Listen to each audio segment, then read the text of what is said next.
Le 27 mai 1998, Gary Evans se fait arrêter pour avoir découpé son meilleur ami.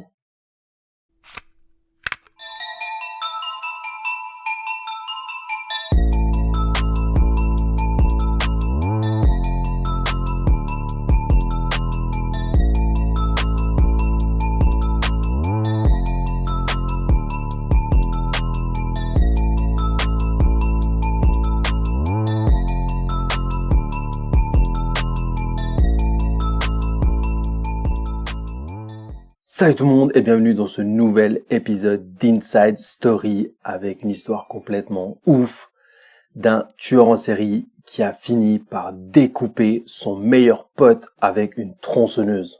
Aujourd'hui, je vais vous parler du cas Gary Evans de Killer Best Friends.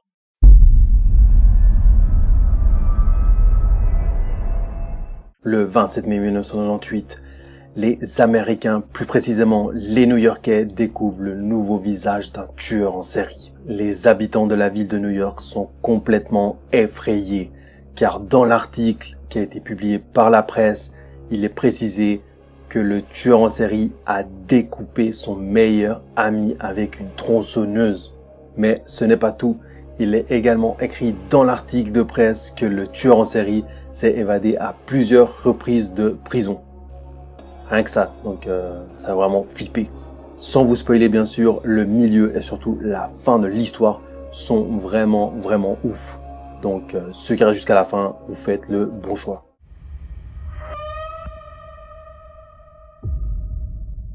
Gary Evans est né le 7 octobre 1954 aux États-Unis à New York. Il a une sœur qui s'appelle Ruby et ils grandissent ensemble dans une maison très instable où ils subissent de nombreux passages à tabac de leur père. Quant à leur mère, elle est mentalement malade et suicidaire. Donc pour Gary Evans, une enfance complètement catastrophique. Gary Evans commet son premier crime à l'âge de 8 ans en volant des bijoux et des bandes dessinées pour un montant total de $1000. À 10 ans, il tue plusieurs animaux de son quartier et en viole même certains. Ce qui est considéré comme un signe précoce du trouble de la personnalité antisociale. Donc le mec, à 10 ans, il agresse et tue des animaux dans son quartier. À 10 ans. En 1968, les parents de Gary divorcent et Gary et sa mère décident donc de déménager et de rejoindre la sœur de Gary qui vit dans un autre quartier de New York, à Cohoes. Par la suite, la mère de Gary se mariera 4 fois et divorcera 4 fois avant de finalement devenir lesbienne. Ok, on va pas juger. En février 1983, la mère de Gary finira par décéder après être tombée inconsciente dans la neige alors qu'elle était bourrée. Donc la meuf elle était bourrée, elle fait une chute, elle est morte. Voilà. Je précise donc que l'alcool est dangereux pour la santé, on le dira jamais assez. Peu de temps après la mort de sa mère, Gary décide de quitter la maison où il vivait avec sa sœur. Il quitte l'école et décide de vivre dans la rue et se fait héberger quelquefois par des inconnus. Il continue de voler dans les magasins mais s'en prend également aux jeunes trafiquants de drogue à qui il vole leurs produits puis revend le tout pour se faire un maximum de thunes. En 1970, à tout juste 15 ans, Gary se fait arrêter pour s'être introduit par effraction dans une maison. Il est alors envoyé directement dans un centre de détention pour mineurs pendant 3 mois. Donc ça va encore 3 mois, c'est pas ouf non plus.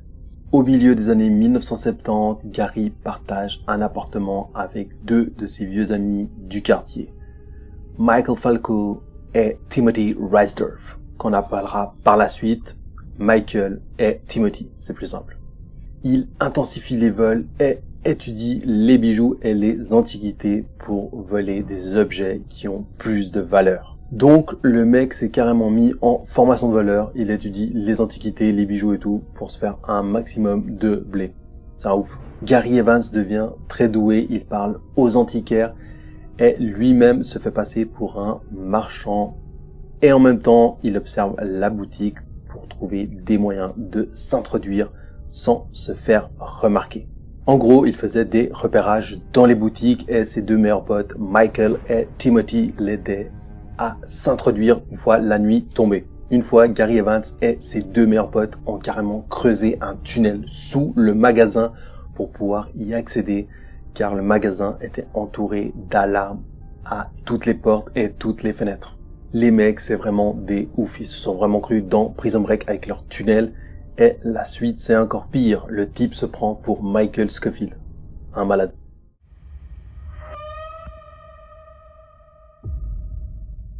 En 1977, à l'âge de 22 ans, Gary Evans se fait arrêter pour avoir cambriolé un appartement de luxe dans le centre de New York. Il est condamné à 4 ans de prison et durant ces années qu'il passe en prison, il apprend la mort de son père due à un cancer. Puis, le 31 mars 1980, il est mis en liberté conditionnelle. Et quelques mois plus tard seulement, Gary se fait prendre avec des objets volés en sa possession et il se fait renvoyer directement en prison. En 1980, le nom de Gary Evans apparaît pour la première fois à la télé car il s'est évadé par-dessus le mur de la prison de Rensselaer. Il s'enfuit à pied et arrive à la bibliothèque de Troy où il décide de s'y cacher. Mais trop de monde l'a vu, la police est immédiatement alertée et arrive sur place. Entre-temps, Gary est monté sur le rebord du balcon de la bibliothèque et il menace de se jeter dans le vide si la police s'approche de lui. Les pompiers sont également alertés et arrivent tout de suite sur place. Les pompiers actionnent carrément une échelle pour être au plus proche de Gary et pour le convaincre de descendre. Mais c'est la police qui finit par convaincre Gary de revenir sur le balcon. Gary accepte et les agents procèdent à son arrestation sous les acclamations des spectateurs qui se sont accumulés en bas de l'immeuble. Gary Evans a été traité comme un risque extrême à partir de ce moment-là et il a été surpris plusieurs fois en prison en train de planifier des évasions. En 1982, Gary Evans est libéré sur parole et il reprend tout de suite les cambriolages avec ses amis de toujours, Timothy et Michael. Mais comme il n'a pas de chance, il se fait une fois de plus arrêter et retourne à la case prison. Le mec qui fait prison dehors, prison dehors, prison. C'est un ouf.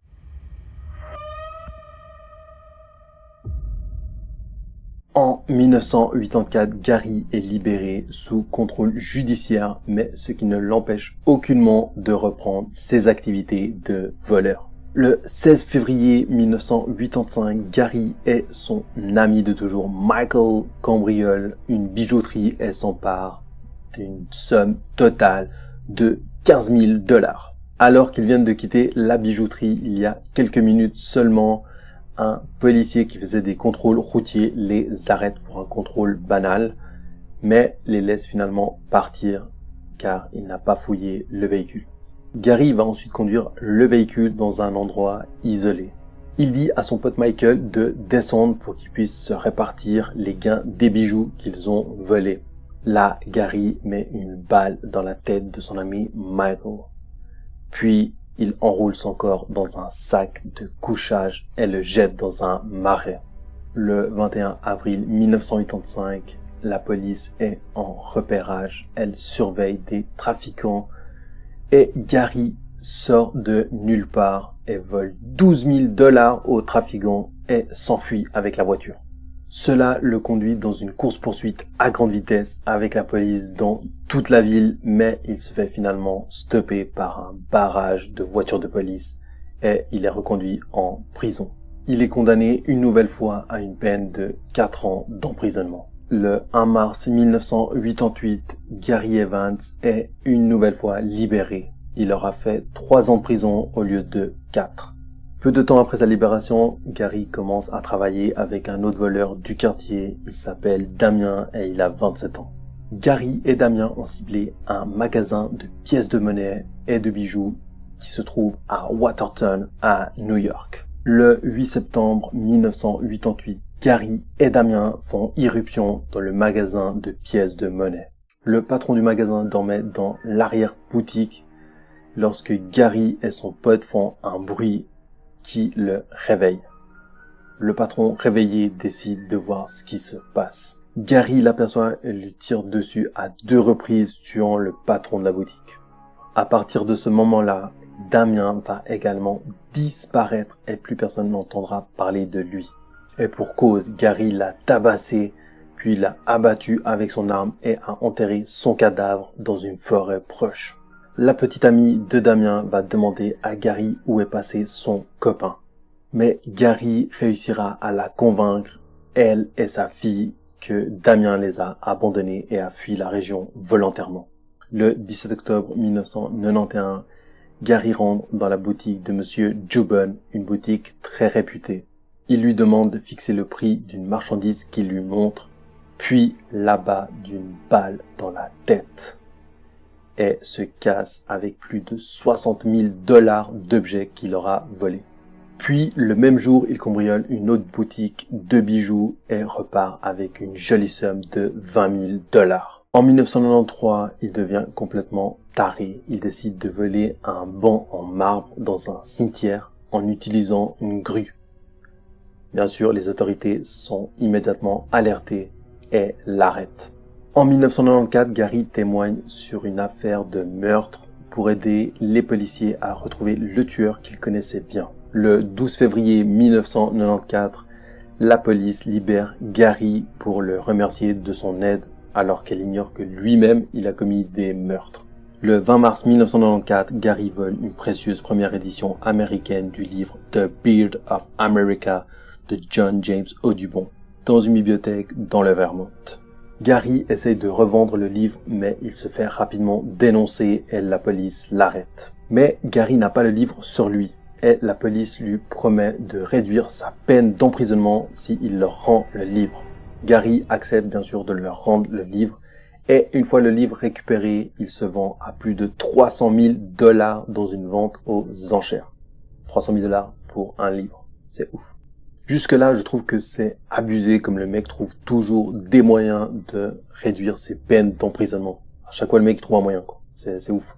Le 6 juin 1996, Gary Evans est libéré. Il décide tout de suite de reprendre contact avec ses deux meilleurs potes, Timothy et Michael. Mais comme il a tué Michael, il ne lui reste plus que son meilleur pote, Timothy. Ils contactent donc Timothy et reprennent ensemble les cambriolages. Le mec ne s'arrête jamais. En janvier 1997, ils cambriolent ensemble un magasin et volent des marchandises pour un total de 80 000 $. Le 3 octobre 1997, Timothy contacte sa femme par téléphone et lui dit qu'il rentrera plus tard car un vieil ami a besoin de lui. C'est la dernière fois que sa femme entendra la voix de son mari. Timothy donne rendez-vous à Gary dans son entrepôt vu que Gary lui avait dit qu'il avait besoin de son aide. Gary arrive sur place et l'agresse tout de suite en lui disant « Tu m'as volé de la marchandise, à vous ». Mais Timothy nie les faits et jure ne lui avoir rien volé. Mais Gacy décide quand même de se débarrasser de son meilleur ami. Il l'abat avec son arme. Ensuite, il prend une tronçonneuse qui se trouvait dans l'entrepôt et commence à le démembrer avec la tronçonneuse. Une fois qu'il est fini de découper son ami, il jette les morceaux dans des sacs et nettoie le sol avec de l'eau de javel. Il va ensuite se débarrasser des sacs contenant le corps de Timothy dans un terrain vague où il va y enterrer les sacs.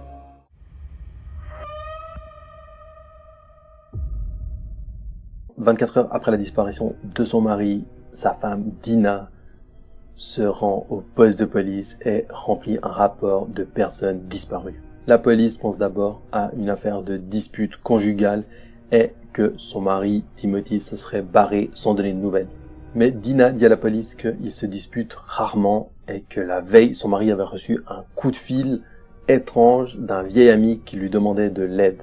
La police décide d'aller à l'appartement du couple pour voir s'il trouve quelque chose en rapport avec la disparition de Timothy. Mais un détail intrigue l'un des officiers. Il remarque tout de suite la beauté des meubles et il se demande comment Timothy, avec son petit emploi dans la déchetterie de la ville, peut se payer de tel mobilier. Il se demande donc si Timothy est mouillé dans des affaires pas très légales avec son vieil ami qui lui a demandé de l'aide. Mais sa femme, qui gobe tous les mensonges de son mari, refuse cela et elle dit que son mari a toujours été exemplaire. Les enquêteurs décident quand même de fouiller l'entrepôt que Timothy loue pour trouver des preuves. Les caméras qui se trouvent à l'extérieur de l'entrepôt fonctionnent et la police y découvre que Timothy y était la nuit de sa disparition. Les inspecteurs visionnent la vidéo en entier et y voient Timothy et un autre homme descendre d'un pick-up. L'inspecteur Jim Horton reconnaît tout de suite Gary Evans qu'il avait arrêté à plusieurs reprises pour cambriolage. Quelques jours plus tard, la police tombe sur la voiture abandonnée de Timothy et y découvre plusieurs outils de cambriolage dans son coffre. Plus aucun doute pour la police, les deux hommes sont donc liés. La police lance alors une chasse à l'homme qui va perdurer pendant 8 longs mois.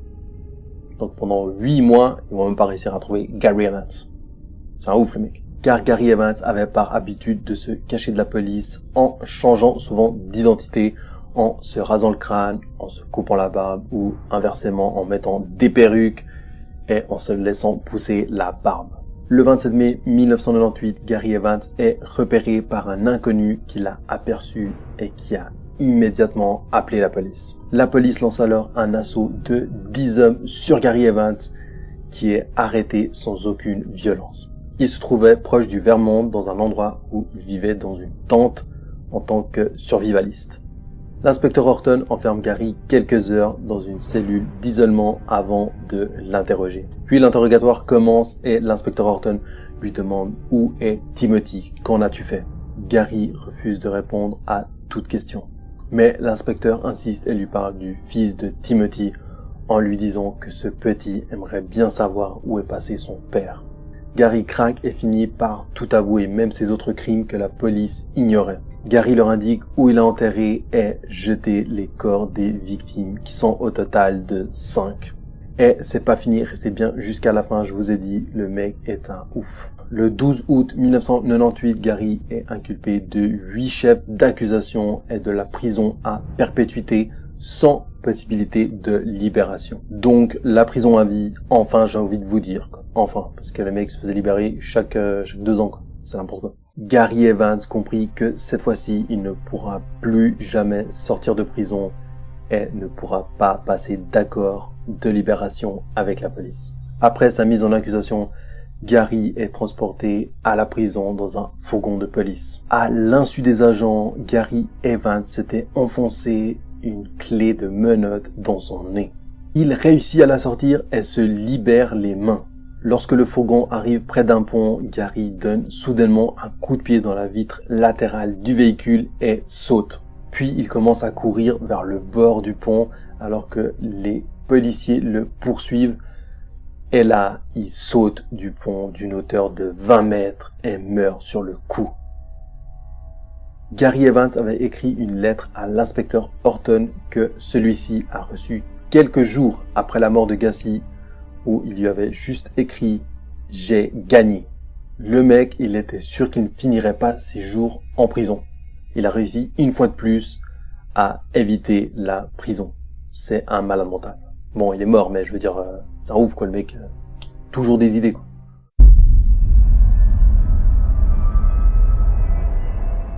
Voilà, c'est la fin de l'histoire de Malade de Gary Evans.